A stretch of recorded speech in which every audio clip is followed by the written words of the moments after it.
Hello, I'm Dr. Kathleen Walls of Dr. Walls and Friends here in Inglewood, California.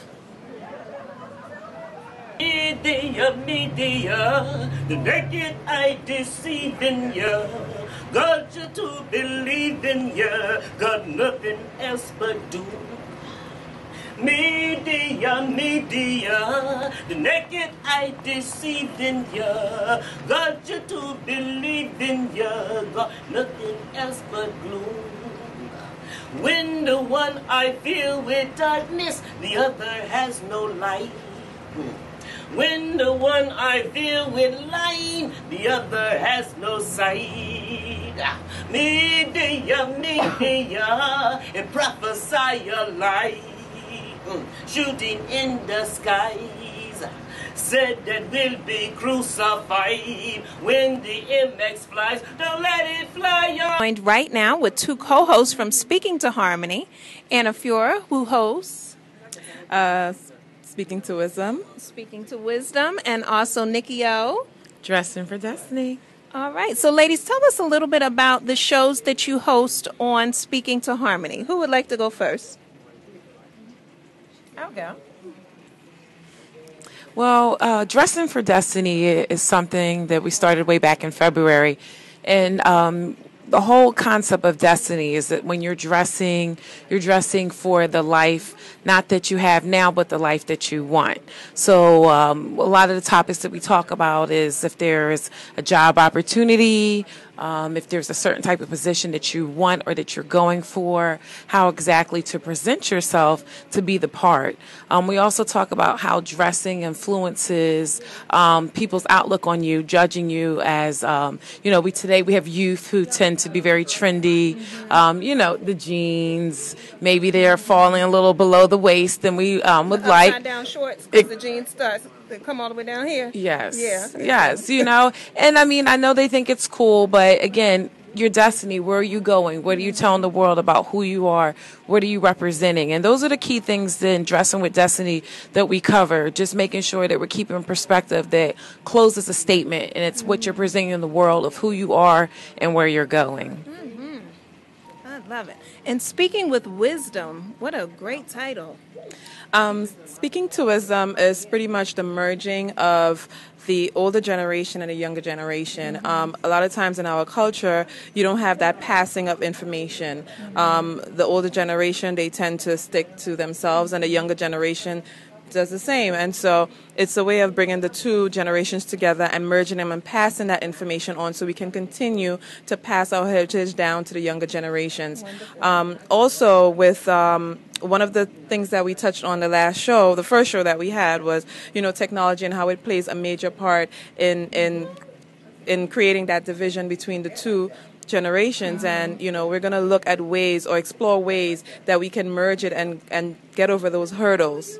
And so, we can actually create a better future for the future generation. I love it. Now, with Sisters...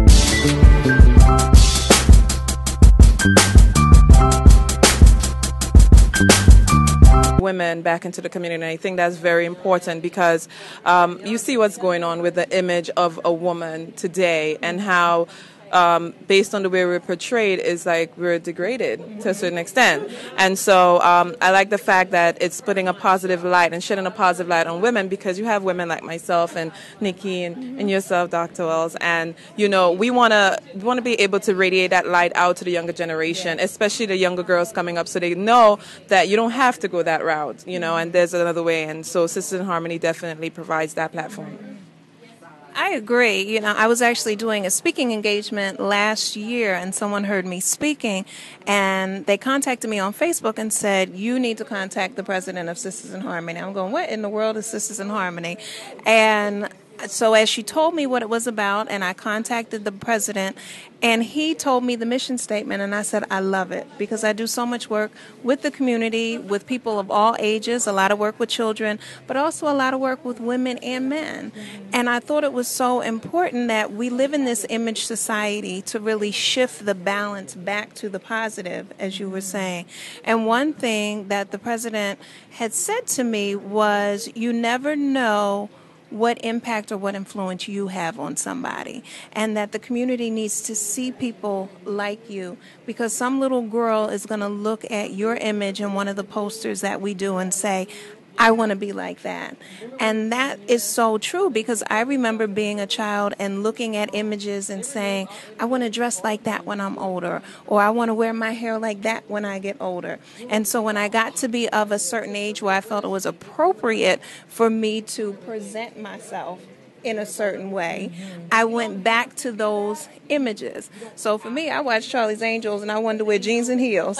And so...